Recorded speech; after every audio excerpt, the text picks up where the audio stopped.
नमस्कार, मी भाऊ तोरसेकर. तुम्ही बघत आहात प्रतिपक्ष. मित्रांनो, कधीकधी विषयाची इतकी गुंतागुंत होत असते आणि ती गुंतागुंत उलगडल्याशिवाय त्यात कुठेतरी लपवून ठेवलेलं सत्य तुम्हाला सापडत नाही. पण आपल्यालाच सत्य सापडले अशा थाटात अनेक खुळे वाटेल ती बकवास करत असतात. नवाब मलिक हे वादग्रस्त ठरलेलं व्यक्तिमत्व हे आरोग्याच्या कारणासाठी तुरुंगातून बाहेर आले, जामिनावर बाहेर आले आणि अचानक नागपूरच्या हिवाळी अधिवेशनात नवाब मलिक पोहोचले आणि ते सत्ताधारी पक्षाच्या बाकावर बसले. त्यानंतर जो गदारोळ उठलेला आहे त्यात देवेंद्र फडणवीसांना गुंतवण्याचा जो काही शहाणपणा अनेकांनी केला, त्यांना फडणवीसांनी नेहमीप्रमाणे धोबी पछाड कसा दिला याच्यावर मी स्वतंत्र व्हिडिओ करून झालेला आहे. पण नवाब मलिक या प्रकरणात मला जे 3-4 लोकांनी अतिशय चिकित्सक असल्यासारखे प्रश्न विचारले, त्यानंतर मला शरद पवारांच्या आयुष्यात पहिल्यांदा दया आली. म्हणजे जगात कुठेही काहीही वेडं वाकडं झालं की त्यामध्ये शरद पवारांचा हात आहे, हे जे लोकांच्या डोक्यात बसलेलं गृहीत आहे किंवा पूर्वग्रह आहे, त्याचा बळी शरद पवार कायम होत असतात. आणि गंमत अशी आहे की ते एन्जॉय करतात. आपल्याविषयी प्रत्येकजण संशयाने बघतो. हे पवारांना का आवडतं मला कळलेलं नाही.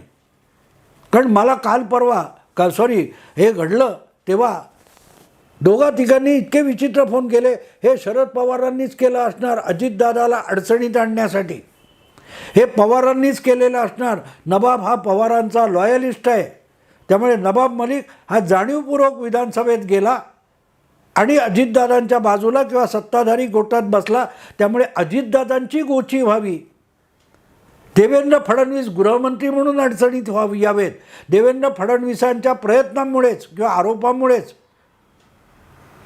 नवाब मलिक तुरुंगात गेलेले आहेत.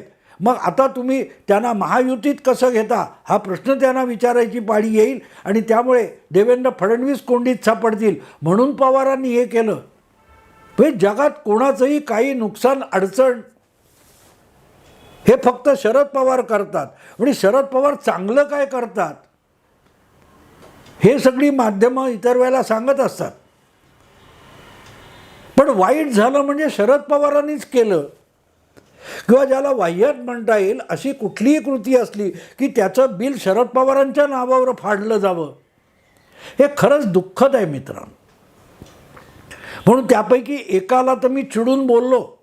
एक ज्याने फोन केला होता त्याला म्हणाला कदाचित तुमचा जन्म झाला हे सुद्धा शरद पवारांनी केलेलं कारस्थान असेल, अन्यथा असे प्रश्न सुचणारा माणूस हा जन्माला आला नसता, ते सुद्धा शरद पवारांचं कारस्थान असेल.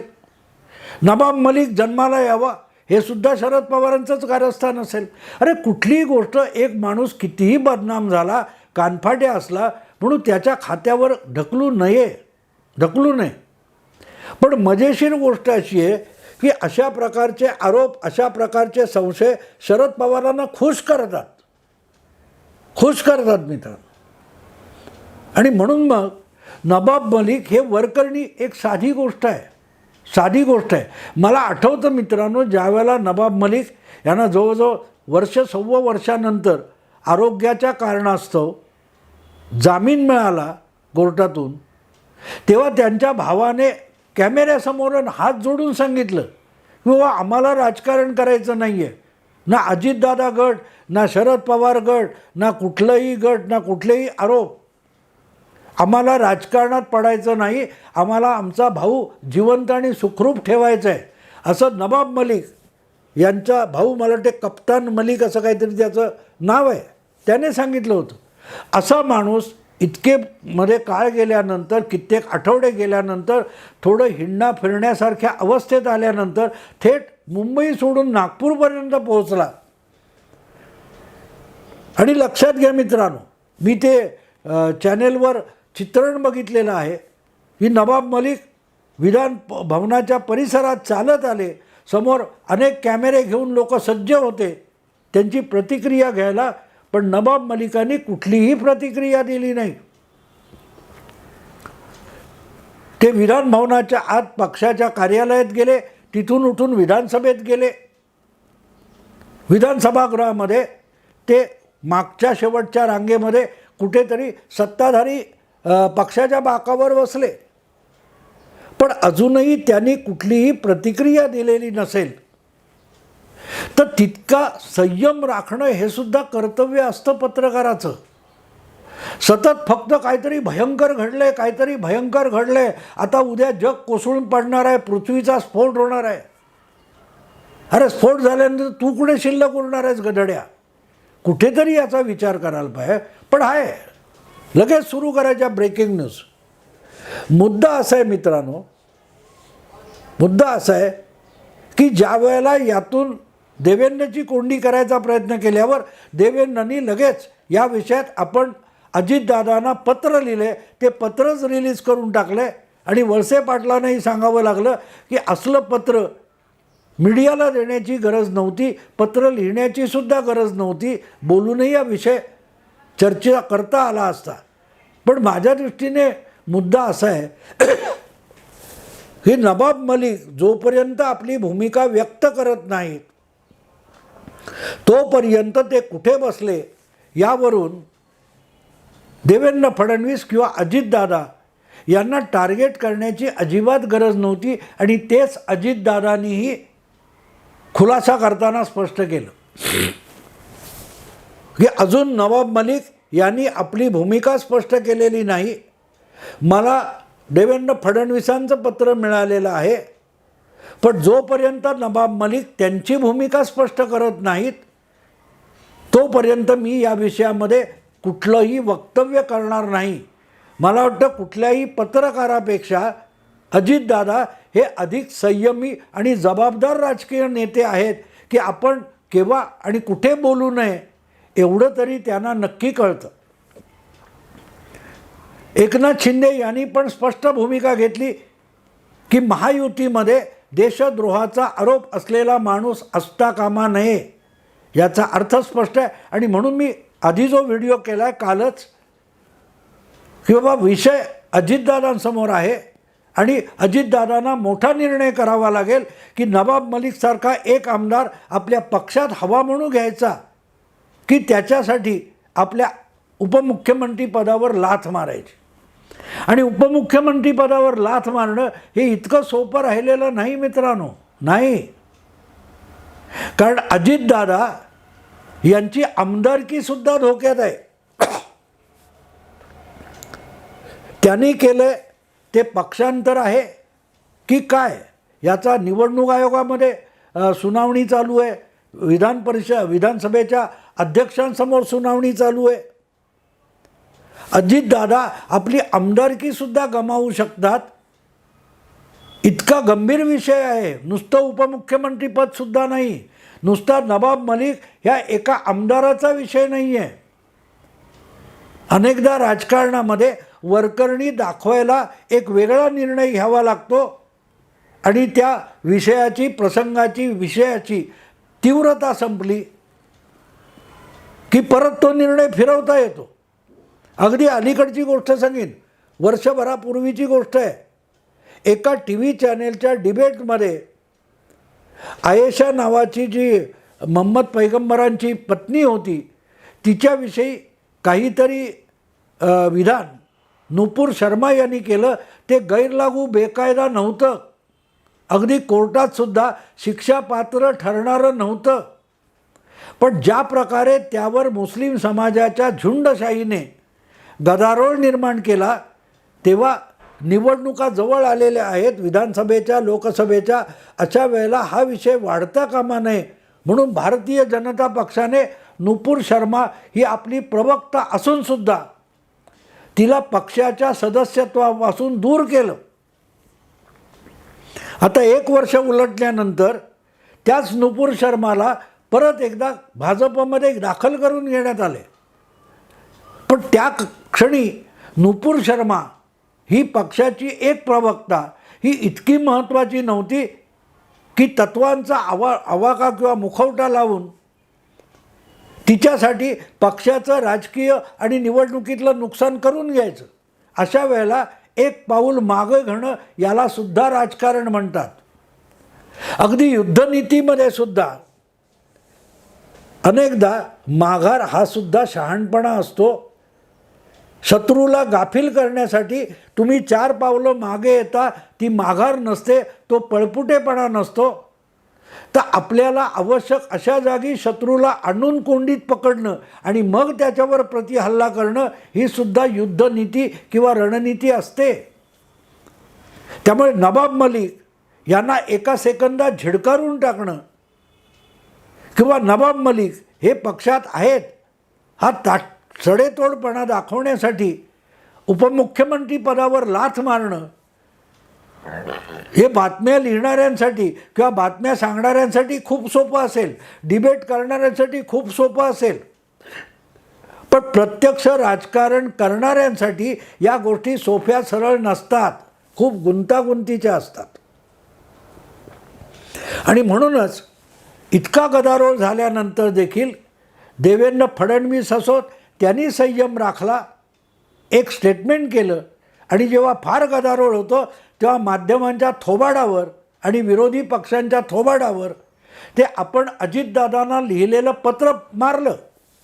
दुसरीकडे अजितदादांनी सुद्धा त्याचा फार मोठा बवाल न करता पत्र मिळालं, मी वाचलेलं आहे, पण नवाब मलिक स्वतः आपली भूमिका स्पष्ट करत नाहीत, तोपर्यंत या विषयावर मी बोलणार नाही, अशी संयमाची आणि तटस्थ भूमिका अजितदादांनी घेतली.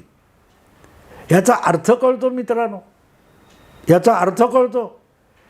जो कोणी कोणाला राजकारणाच्या कोंडीत पकडण्याचा प्रयत्न करतोय त्याला असं वाटतं की आपण किती मोठा गेम खेळला. ज्या आवेशात अंबादास दानवे यांच्यासारखा माणूस विधान परिषदेत माजी मुख्यमंत्री आजचे उपमुख्यमंत्री देवेंद्र फडणवीस यांना आव्हान देणारी भाषा बोलत होता, तुमच्या देशप्रेमाचा पुरावा मागत होता,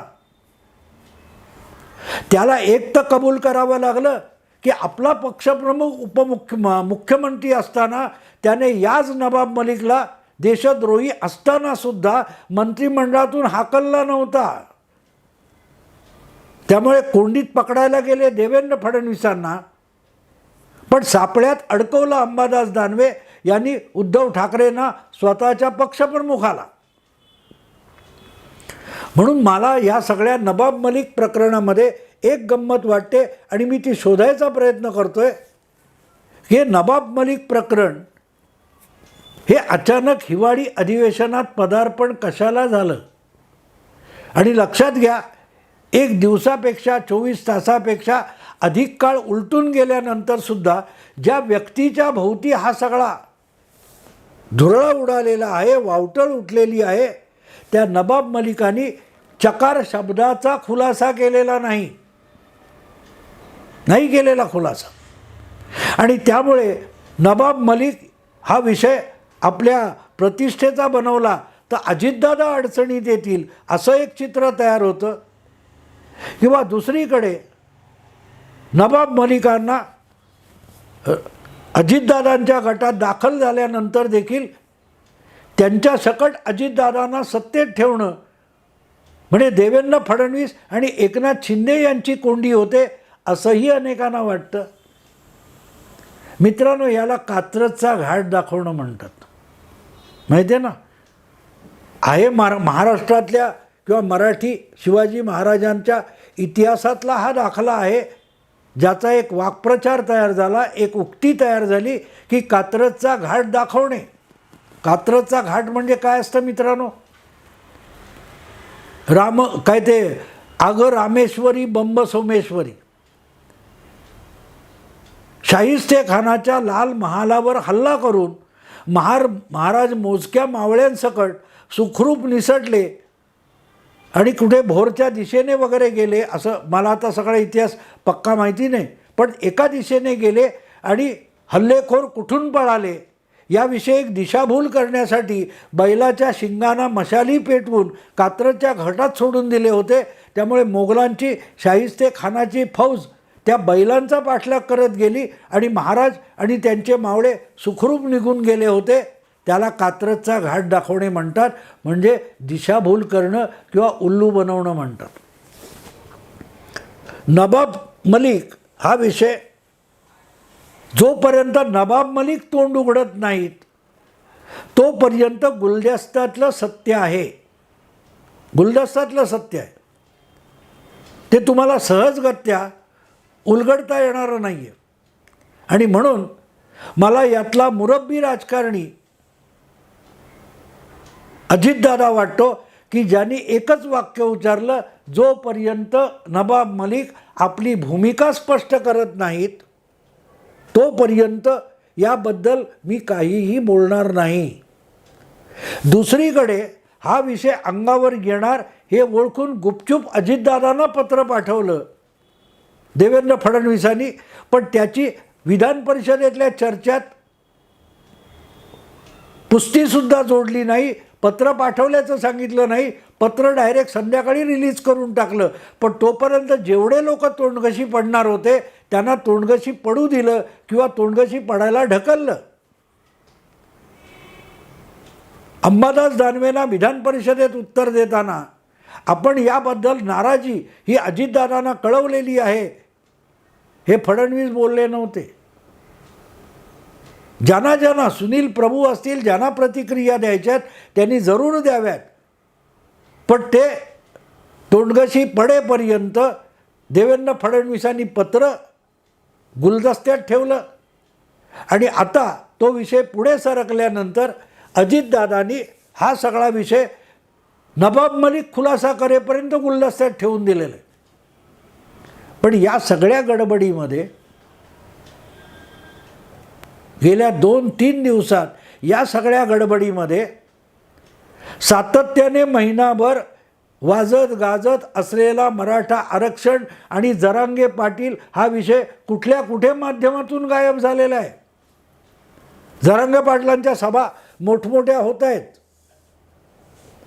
पण नवाब मलिक आणि विधिमंडळातला धुमाकूळ या गडबडीमध्ये माध्यमातला जरांगे पाटील यांना मिळणारा स्पेस जवळजवळ नामशेष होत आलेला आहे, नामशेष होत आलेला आहे. मग कोणी कोणाला कात्रजचा घाट दाखवला असं म्हणायचं मित्रांनो? कोणी कोणाला दाखवला? नवाब मलिक हे पात्र शरद पवारांनी सोडलं असं म्हणायचं तर कशावरून ह्या सगळ्या मराठा आरक्षणाचा विषय आपल्यावर येऊन शकतोय? म्हणून अजितदादांनी एक खोटं वादळ नवाब मलिक यांना सत्ताधारी पक्षाच्या बाकावर आणून बसवलं आणि खोटं वादळ निर्माण केलं. हे शक्य नाही आहे का? की देवेंद्र फडणवीस आणि अजितदादा यांनी संगनमताने या अजूनही आजारी आणि प्रकृती ठीक नसलेल्या, आरोप असलेल्या आणि जामिनावर बाहेर असलेल्या आमदार नवाब मलिकांना जाणीवपूर्वक हिवाळी अधिवेशनात सत्ताधारी शेवटच्या बाकावर आणून बसवलं का? अनेकदा आपल्याच विरुद्ध गदारोळ माजवायचा आणि तो गदारोळ माजवला जाईल अशी व्यवस्था करायची, जेणेकरून आणखीन कुठल्या तरी गोष्टीवरचं लक्ष लोकांचं उडवायचं. हा सुद्धा एक डावपेच असतो.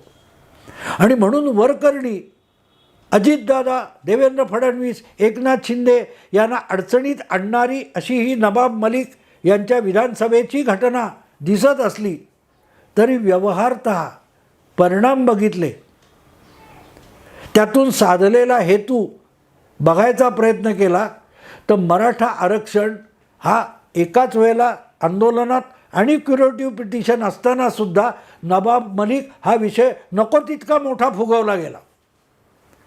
तो कात्रजचा घाट आहे का? विचार करा मित्रांनो, विचार करा. राजकारणी आपल्या पोटातलं पाणी हलवत नाहीत, करायचं ते करून जातात आणि करून गेल्यानंतर त्याचे परिणाम नंतर दिसतात. तेव्हा तुमच्या डोक्यात प्रकाश पडतो की अरेच्छा, हे तर असं दिसत होतं की हा याला मारतोय, पण लागत उलट मारणाऱ्यालाच लागत होतं. जे काय घडलंय त्याचं बिल शरद पवारांच्या नावावर फाडलं जाईल आणि मूर्ख पत्रकार ते नक्की करतील याची खात्री अजितदादा आणि देवेंद्र फडणवीस या दोघांना होती. त्या दोघांनी मिलीभगत संगनमताने हे नाटक घडवून आणलं का?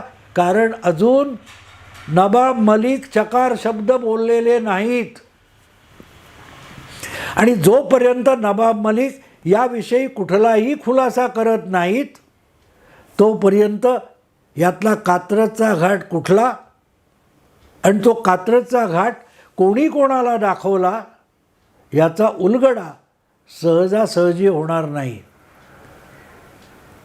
मी परत सांगत असतो, देवेंद्र फडणवीस हा कितीही सभ्य संयमी विचारी नेता असला तरी तो शरद पवारांपेक्षा अधिक बिलंदर राजकीय नेता आहे हे विसरू नका.